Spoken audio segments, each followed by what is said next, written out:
आज का हमारा टॉपिक है नेम स्पेस। तो सबसे पहले आज ये हम देखेंगे कि ये क्या है। इंक्लूड आईओस्ट्रीम जो हम यूज़ करते हैं क्या है, तो इसको हम कहते हैं हेडर फाइल। तो हेडर फाइल में बेसिकली होता क्या क्या है और हम ये यूज़ क्यों करते हैं यूजिंग नेम स्पेस सिस्टम। ये थोड़ा लेट समझ में आएगा, उसके पहले हम देख लेते हैं कि हेडर फाइल क्या होता है। हेडर फाइल के अंदर हमारे सारे डिक्लेरेशन होते हैं, जैसे सी इन हो गया, सी आउट हो गया, इन सभी को हेडर फाइल के अंदर डिक्लेयर करते हैं। जितने भी हमारे आइडेंटिफायर्स होते हैं वो सारे उनका डिक्लेरेशन आईओस्ट्रीम नाम की एक हेडर फाइल होती है उसके अंदर डिक्लेयर्ड होते हैं। देन हम उनको जब हमारा कंपाइलर होता है तो रन करते समय आईओस्ट्रीम फाइल को भी रन करता है, कंपाइल करता है। क्योंकि जब भी हम प्रोग्राम में सी इन सी आउट लिखते हैं तो कंपाइलर को कैसे पता चलेगा कि ये सी आउट का मतलब क्या होता है और सी इन का मतलब क्या होता है। तो ये जो हो इनका जो डिक्लेरेशन होता है वो आईओस्ट्रीम फाइल के अंदर होता है, इसलिए हम इसको फाइल के अंदर इंक्लूड करने के लिए हैशटैग इंक्लूड ब्रैकेट्स के अंदर आईओस्ट्रीम लिख के फाइल को अटैच करते हैं। अब बात करते हैं कि यूजिंग नेम स्पेस स्टैंडर्ड ये क्या होता है। इसके पहले एक बार देख लेते हैं कि जो आईओस्ट्रीम फाइल है वो कैसी दिखती है। तो ये मैंने इंटरनेट पे आईओस्ट्रीम फाइल जो है वो ओपन करी है। इसमें आपको दिख रहा होगा कि सी इन सी आउट डिक्लेयर्ड है, डिफाइन नहीं किए गए। डिफाइन मतलब कि सी इन क्या करेगा, उसकी जो कोडिंग है वो नहीं है, इसमें केवल डिक्लेरेशन है। जैसे कोई हम फंक्शन बनाते हैं तो उसका डिक्लेरेशन करते हैं ग्लोबली या फिर जो भी स्कोप में करना होता है हमें, तो वो डिक्लेरेशन होता है इस हेडर फाइल में। वापिस आ जाते हैं अपने कोड पे। अब एक और कॉन्सेप्ट है वो थोड़ा समझते हैं। जैसे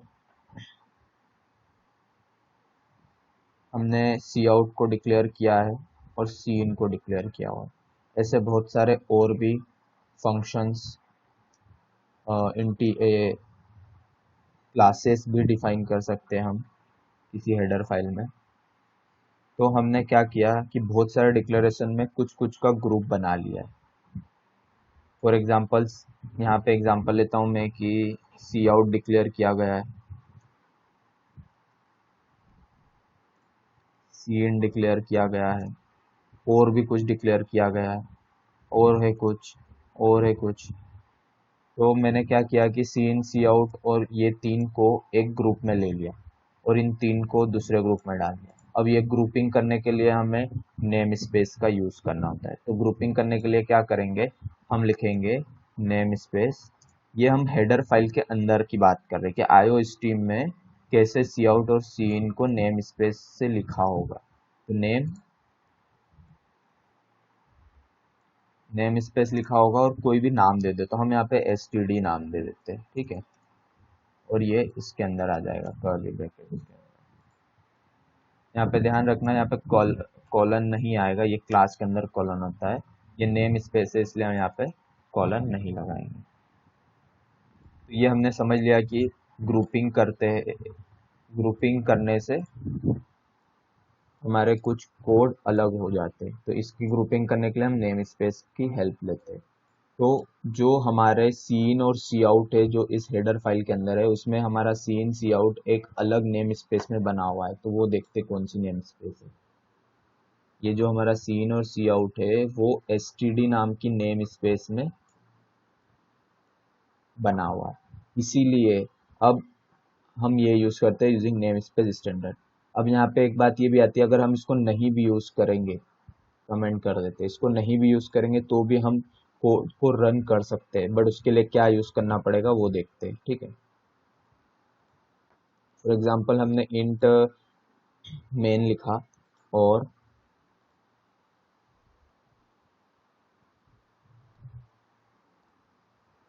एक इंट टाइप का आई कुछ बना दिया 9 और सी आउट करा दिया आई।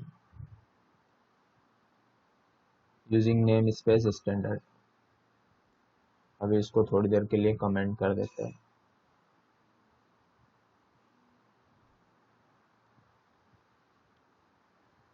यहाँ पे हमारा सी आउट आराम से आई को प्रिंट कर देगा जब हम ये यूज करते हैं। एक बार कंपाइल किया और रन कर देते हैं, 9 प्रिंट हो गए। बट जैसे ही हम ये यूजिंग नेम स्पेस हटाते हैं, अब एरर शो होगी कि ये सी आउट क्या है। बट हमने तो हेडर फाइल इंक्लूड करी हुई है, हेडर फाइल के अंदर सी आउट तो है, बट फिर भी एरर क्यों शो कर रहा है? इसका मतलब ये कि हेडर फाइल के अंदर कुछ नेम स्पेस बनाया हुआ है, कुछ ग्रुप्स बनाए हुए हैं, उस ग्रुप का नाम भी हमें यहाँ पे लिखना होगा। तो जो हमने ग्रुप बनाया उसका नाम std हमने रखा था, और स्कोप रिजोल्यूशन से हम उसको एक्सेस कर पाएंगे। तो इसकी हेल्प से अब हम बिना इसको यूज करे, इसमें हम ये कंपाइल किया, ये रन किया, ये हो गया 9 प्रिंट। तो बेसिकली फिर हम इसका यूज क्यों करते हैं? फॉर एग्जांपल सी आउट यहाँ पे लिखा, कोड में कई बार हम सी आउट सी इन लिखेंगे, तो हर बार एसटीडी स्कोप रिजोल्यूशन लिखेंगे तो कोड लंबा हो जाएगा। इसलिए हम इसको क्या करते हैं, ग्लोबली डिफाइन कर देते हैं। और डिफाइन करने का तरीका होता है कि एक कीवर्ड यूज करते हैं, यूजिंग एक कीवर्ड है जो इंपोर्ट करता है किसी भी नेम स्पेस को अपनी सोर्स फाइल में। जो कोड लिखते हैं उसको सोर्स फाइल कहते हैं। तो यूजिंग कीवर्ड लिख के हमने आगे लिखा नेम स्पेस, और जो भी नाम है नेम स्पेस का वो लिख के और कॉलन लगा दिया, सेमी कॉलन। तो इससे हमारा क्या हो गया कि अब बिना एसटीडी स्कोप रेजोल्यूशन लिखे हुए हम हर जगह इस नेम स्पेस का यूज कर सकते हैं। मतलब कि इस नेम स्पेस के अंदर, ये जैसा ये नेम स्पेस लिखा हुआ है ना, ऐसा डिक्लेयर हुआ होगा उस आईओस्ट्रीम फाइल में। तो अब हम सी इन और सी आउट के जो मेंबर्स है, फंक्शन हो सकते, क्लासेस हो सकती है इस नेम स्पेस के अंदर, उसको इजीली यूज कर सकते हैं without using standard scope resolution लिखे हुए। ये होता है नेम स्पेस का फंडा। अब एक बार फिर से देखते हैं, नेम स्पेस std लिखा हुआ है और इसके अंदर सी इन सी आउट लिखा हुआ है। ठीक है, इतना क्लियर हो गया।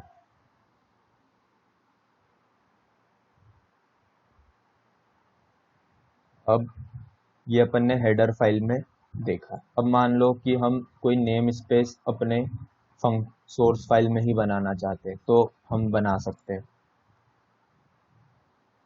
तो फॉर एग्जांपल हमने एक नेम स्पेस बनाई और उसको नाम दे दिया माई स्पेस।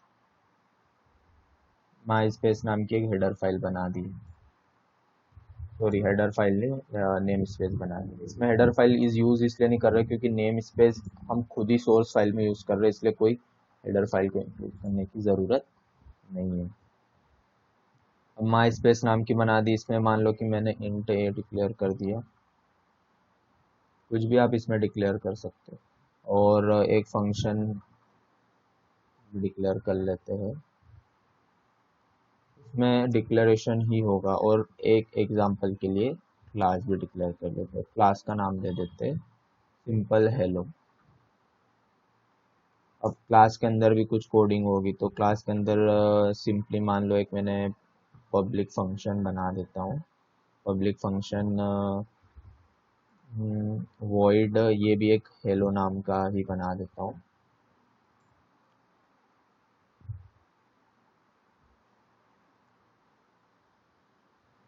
इसमें लिख देता हूँ सी आउट हेलो।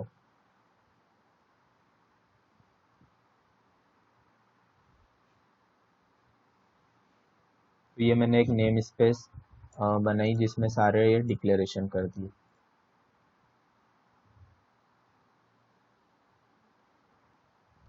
अब बात आती है इंट मेन। अब इंट मेन में इन में जो भी मैंने डिक्लेयर किया है इनको यूज आराम से कर सकता हूँ। तो इनको यूज करने के लिए मुझे अब इंट ए लिखने की जरूरत नहीं पड़ेगी। अब मैं लिख सकता हूँ डायरेक्ट ए इक्वल्स टू 5। अगर मैं ये लिखता हूँ तो मेरा काम हो जाएगा। बट यहाँ पे एरर शो होगी, बिकॉज एरर क्या शो होगी कि ए इक्वल्स टू 5 क्या है। अगर मैं इसको कंपाइल किया तो ए इक्वल्स टू 5 ये एरर शो हो रहा है। तो बेसिकली ये एरर शो इसलिए हो रहा है क्योंकि एक कौन से नेम स्पेस का ये भी हमें बताना पड़ता है। तो हमें लिखना पड़ेगा माई स्पेस और स्कोप रेजोल्यूशन लगाना होगा और फिर ए लिखना होगा। अब इसको अगर मैं रन करता हूँ ना तो ये एरर शो नहीं करेगा, ये कंपाइल हो गया है और ये रन हो जाएगा। बट रन में आउटपुट मैंने कुछ कराया नहीं, बट कंपाइल हो गया, इसका मतलब कि ये सही है। तो अभी हमने देखा कि अगर ये नेम स्पेस का नाम नहीं लिखना और इसको रिजोल्यूशन नहीं लगाना हो तो instead of that what we can do, हम इसको भी लिख सकते हैं कि इसको इंपोर्ट कर दिया ग्लोबली कि यूजिंग नेम स्पेस माई स्पेस। अब प्रॉब्लम नहीं आएगी, यहाँ पे मैंने वो हटा दिया है। अब कंपाइल करते हैं,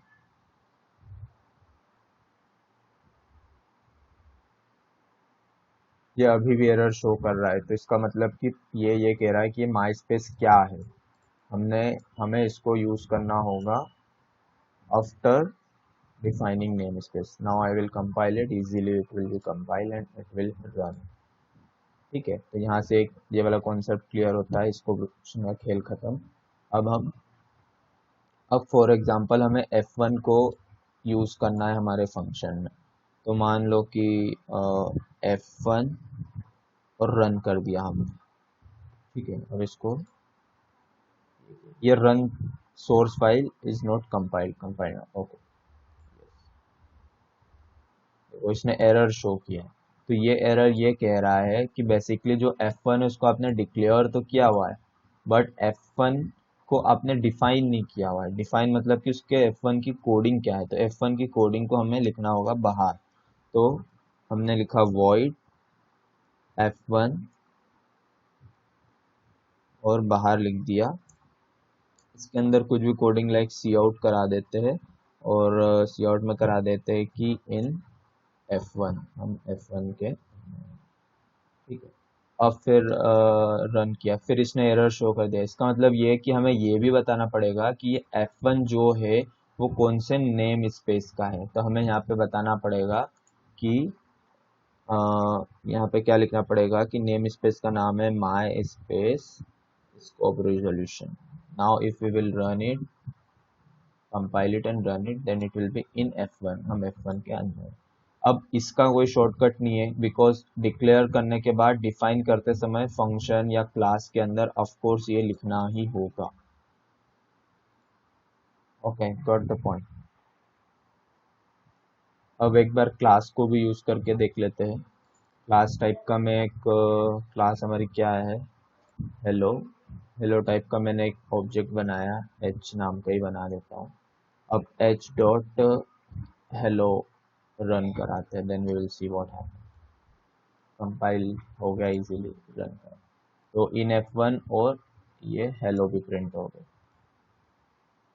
तो यहाँ से क्लियर हो गया कि यूजिंग नेम स्पेस std हम क्यों लिखते हैं और IOST का क्या यूज़ है, और नेम स्पेस हम अपने फंक्शन में यूज़ हमारे सोर्स कोड में यूज़ कर सकते हैं कि नहीं कर सकते, ये भी यहाँ पे दिया हुआ है। और शॉर्टकट के लिए हम क्या यूज़ करेंगे, यूजिंग कीवर्ड होता है वो यूज़ करेंगे। एंड आई गेस ये क्लियर हो गया है।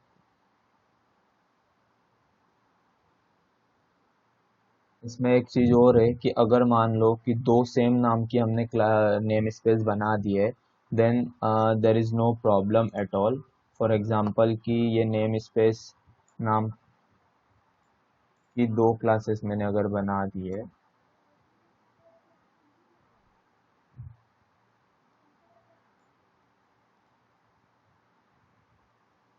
और इसके अंदर कुछ कोडिंग कर दिए लाइक इंट बी और बाकी का जो भी है वॉइड क्लास वगैरह, तो अगर मैं अब यूज़ करूँगा ये तो भी ये रन करेगा। अब इस केस में कोई एरर शो नहीं होगी बिकॉज ये दोनों मर्ज हो जाएंगे, सेम नेम के हैं तो एक ही बन जाएगा नेम स्पेस जिसमें ए भी होगा और बी भी होगा। Okay, it will not show any error. अगर इसमें कोई डाउट है तो you can ask me in the class, else you can also download the code from the link given below in the description.